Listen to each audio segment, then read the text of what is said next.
Welcome, everybody. My name is Vicky Hannah. This is Diploma of Youth Work, and we are starting a brand new unit. Our unit is CHCCOM002, Use Communication to Build Relationships.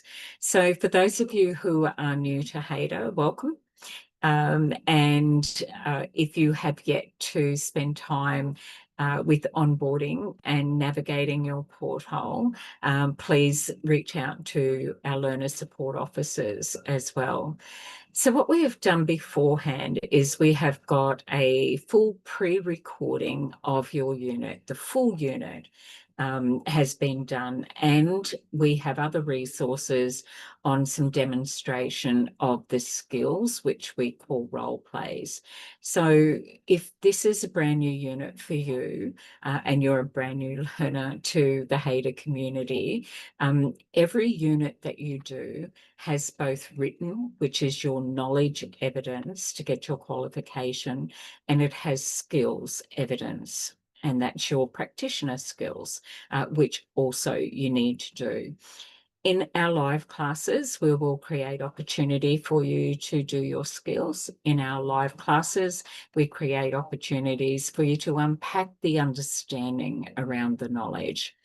If you are a very self-directed learner, then you will find the pre-recordings are sufficient because we go through the slides, you get a copy of those slides, I speak to those slides and unpack what that's like, what that means for you, and you can work at your own pace, which we really want you to feel that you can, that you've got the link to come into live classes, and live classes is where you will work with your peers and you will network with them, and they will be the people most likely that you'll be doing your role plays with.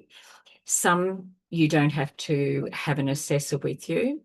The classes we offer regardless. But this unit, you definitely do have to have that as assessor-led. And when we get to task 3, it is you conducting a meeting, which makes sense for communication unit. We give you the instructions, what the meeting is about. You're in a simulated workplace environment. We even give you a name that you're going to be taking on, and you will be working for the organisation that also is simulated, called First Access, which when we start in an organisation, it has its own website and our internal communication where we keep our policies and our procedures, and we give you all of that simulated and the resources around it, which is really very high standard in First Access. It duplicates any government and non-government systems that I've worked with.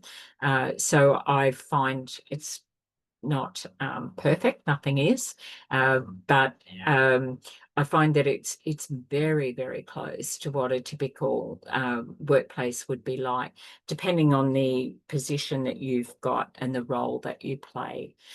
So live classes are where you can talk to peers, find people who will play the client for you because someone's going to play a client in a role play. We've got people who aren't in the sector yet, and they're studying so they can be. And then we've got people who are in the sector and that they're getting this expertise, that subject matter expertise around working with youth. A diploma level is equivalent to a Cert 5. This leads you into some really strong knowledge, but also that team leader role. So it impacts the award level that you start at if you add skills and experience. So a lot of the things that you've done before you start studying can transfer over beautifully into working in youth work. But then also we have built into the Diploma of Youth Work 200 hours of work placement where HADA will find you one place to do your work placement in. You may have your own workplace where, if you're a sector worker, which if they have access to those clients and it's suitable and they're eligible, then we may be able to look at you doing your work placement in your current workplace if your employer is open to it and we can assess that they can fill those requirements. Mostly it's access to clients, but you are looked after by HADA during that period of time, and you have additional assessments to do that are very workplace specific. If not everything is available for you in your place where you do work placement, you will still come back and work with myself or another trainer and assessor to help you fill those gaps. But we stay connected throughout your full learner journey while you are studying. A diploma level requires approximately 20 hours a week in your studies, which amounts to about 3 hours a day, depending on what your study style is like. I'm a leave it to the last minute, wait till I'm under pressure kind of learner, but I don't recommend it because it's got a lot of stress attached into it like that. But you might be more a consistent and persistent type of person who gets familiar with it. When it says study 3 hours a day, it means get familiar with your learning material. That's what it means. So when you open up a new unit in your portal, you'll see e-learning, which is a practice run for every unit. Every unit has its own learner's guide. We like to have a pre-recording for every unit. I certainly try to make that available for you. And in Discord, we have some great resources to help you with your skills. You can move over to your assessments, and your assessments have 3 attempts. Your assessments will be task 1, task 2, task 3, and task 4 for this unit. Task 1 is a quiz. Task 2 is a case study around an incident in the workplace and the communication in the written and your verbal, the listening, the following the protocols. And then task 3 is a role play, and that is skills. And so is task 4, also skills. So if you can only come to classes the nights that we are going to be doing role plays, be happy to do that. Now, we only have 3 weeks to cover this unit in live classes, and then we move on to our next unit of competency. So week 1 is usually meet and greet and get to know each other and have an overview and give you time to be able to have a look at what's in this unit for you to do your body of work. Week 2, I am going to be starting the role plays because in week 3, I would like to create the opportunity to do the task 4 role plays. So there'll be 2 weeks where we have role plays, and then the other work that's required in task 1 and task 2, you will do that in your own time. That's fine. So what's a good benchmark to work to? 3 weeks in a unit in classes discussing it is great. And then by 3 weeks afterwards to have that unit fully completed, that is a really good guide. You get 18 months to complete a diploma, and that includes 200 hours of work placement. 100 hours of your work placement is taken up with just 2 units, 2 assessments that you're required to be doing it, and they're clustered. So if you're just starting now, that will be at the very end of your schedule of classes. Don't worry about that. But when it comes to work placement, you will go into work placement. It flags at about 50% through. Okay, so keep talking with our learner support officers. But for the first part of joining HADA, it's all virtual, all online. Classes is the connection. It's very experiential. We bring the sector to you. every trainer at HADA is a sector worker. So as a night college, you've got people who are training, who are managers in the field and have staff that they work to in exactly the course that you're studying.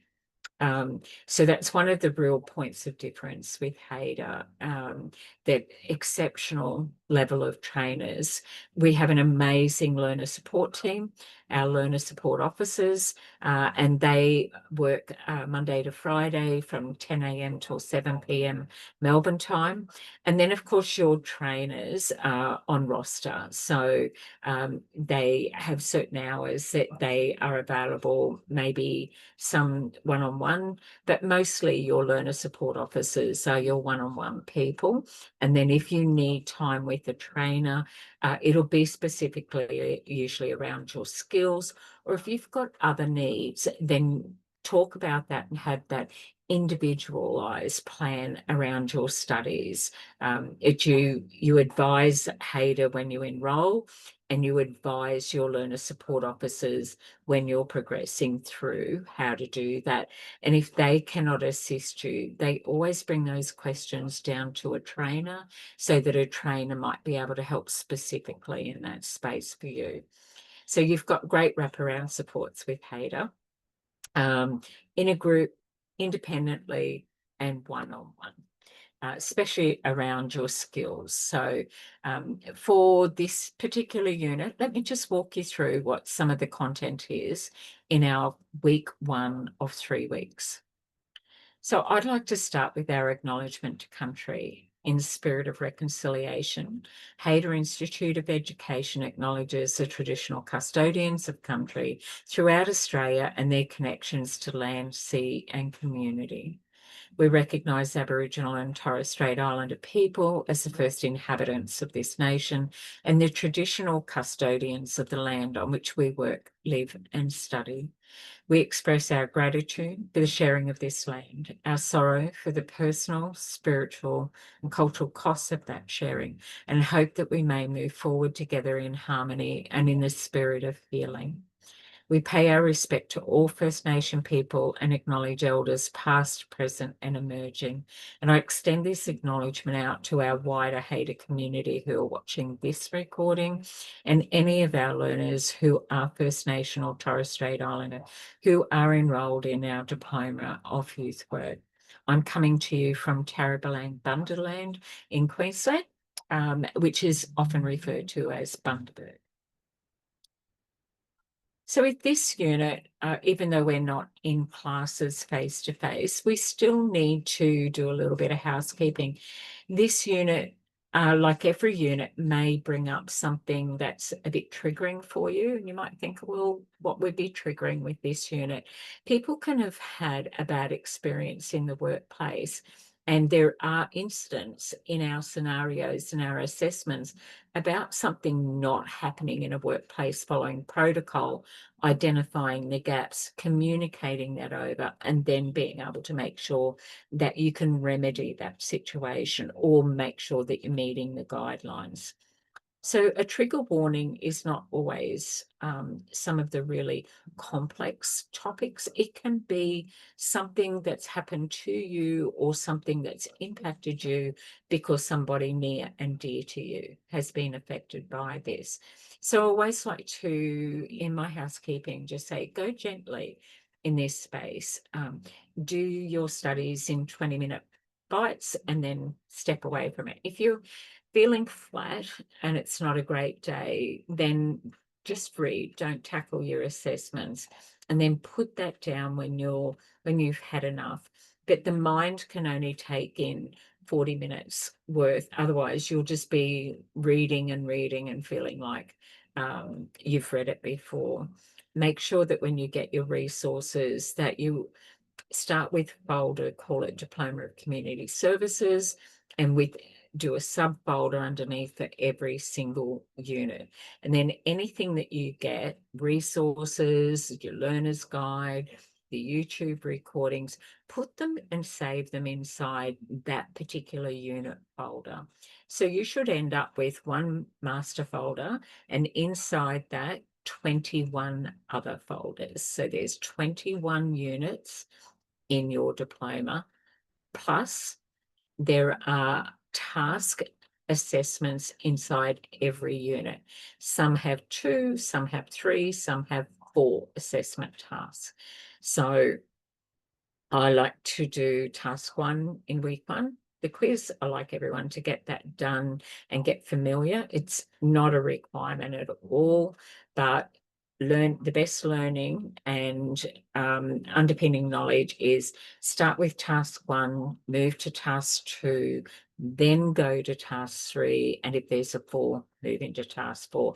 That will ensure that your knowledge that you're doing with each task lands somewhere, because you've already got that underpinning knowledge, that foundation of the key learnings that you needed to grasp the real concept and the purpose and aims around this unit. So where microphones go on mute during our live classes, though we had our live class and did not record it tonight, so I'm doing this for you, just as a live one, just a very brief one to just walk you through it a little bit and give you an overview of what's coming over the next remaining 2 weeks. So we have break times where you will work independently or work with your peers in a breakout room, or I'll jump out and leave the room to you and I'll give you some activities to work on. People will put their hand icon up in class. If it's a small class, so, you know, like every conversation in the workplace, we just merge when it's appropriate to do that. We don't talk over people when we're face to face. So you manage that. It's in the adult space. We always have respectful relationships in class between ourselves, each other, and I with you at all times. I bring the sector into this space, so I treat you as if we were all working together in the workspace. Yes, I am your trainer, but I am also your peer in this space. We do no smoking or vaping on camera, so make sure that you're working from home, of course. So just go off camera for that.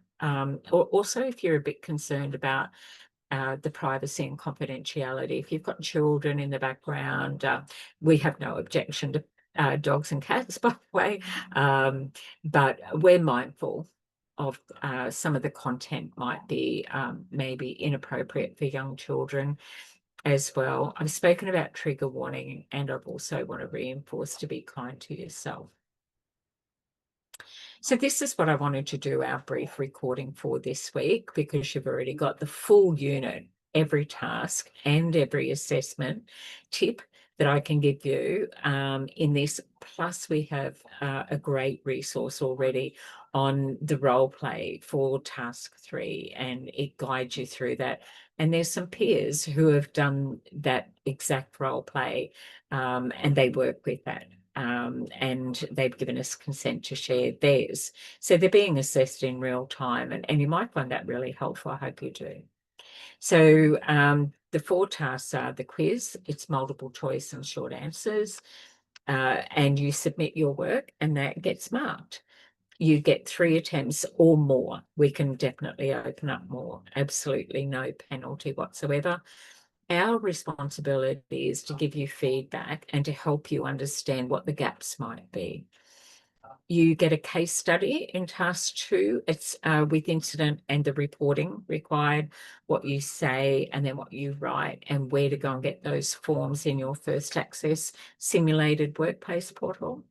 And then task 3 is a role play. You facilitate a meeting with your assessor as a group, you plus 4 others, and rotate, and you be a participant for others while they facilitate the meeting.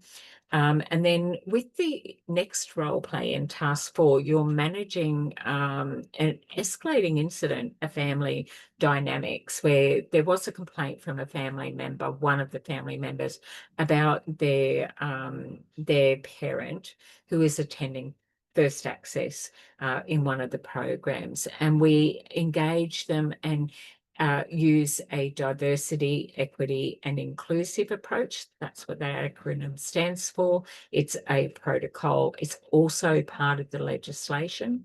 It is unlawful to discriminate on against somebody because of their diverse needs. There must be equity, and we must be inclusive. And that's the approach that we have as a professional. And you will also coordinate an interpreter. One of the diversity indicators here is that English, for one, is a second language, and there's one person that will attend that meeting, a family member not present, but they have no English at all. And so they require an interpreter, and it's for you to read the instructions and to de-escalate, and that's part A. And then part B is to book an interpreter in a phone call, and make sure that there's even fairness and equity in the booking of that. You know, consider the person's age, whether digital is the right way to do that. You know, consider all of those options, because access is important. Just because we might easily know how to do something doesn't mean our clients will. So it's about the lens we apply and the worldview, how we see things.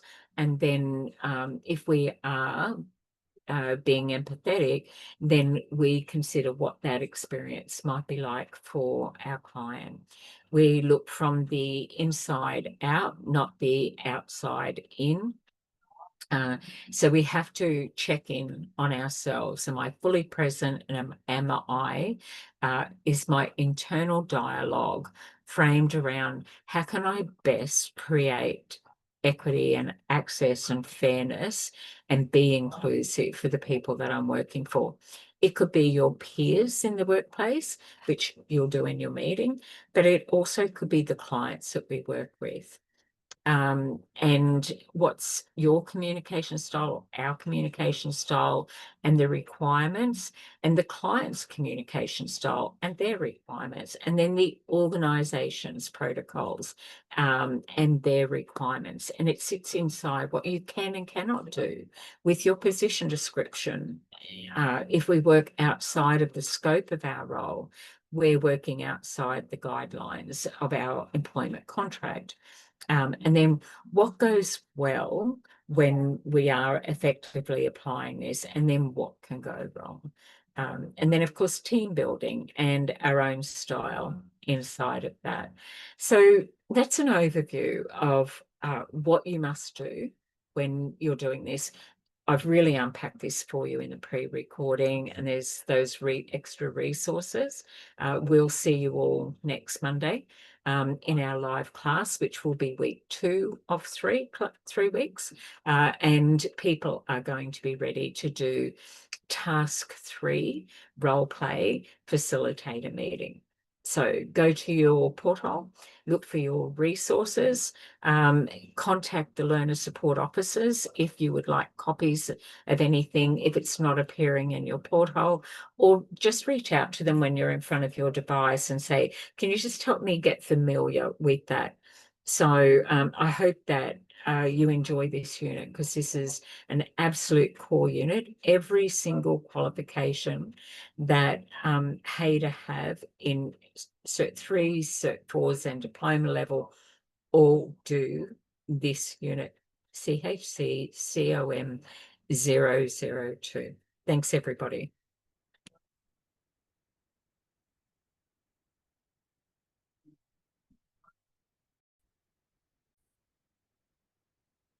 Sorry, just a glitch then. I just wanted to show you the LSO at haderinstitute.edu.au email.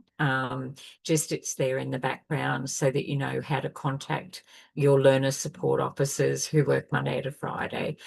So you've got some really great support there as well if you can't get hold of trainers, knowing that they mostly work at night. And of course, I jump in from the afternoons. So I'm not available in that space during the morning, but I'm definitely available from the afternoon through to night classes. And then, of course, I teach other classes as well at night.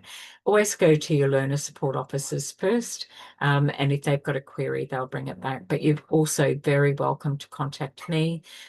So my email is the same, except you just put Vicky, VIKI, in front of the @hayterinstitute.edu.au. But please go to your learner support officers. They absolutely will be available for you. There's quite a team there, and then they don't deliver any training. They are specifically there to help you navigating your porthole, and to they can guide you with some basic questions that you might have. Email is a great way to do that. You can track it. Make sure that you let your learner support officers know your availability for a phone call. So rather than I need to talk to someone, say, I have available between 10 and 12 on this day and between 1 and 3 on this day. Be really specific when you will be there for them, because otherwise you may play a bit of phone tag with each other when they do call, and you could miss that. And we want to make sure that you are responded to promptly. So thanks, everybody.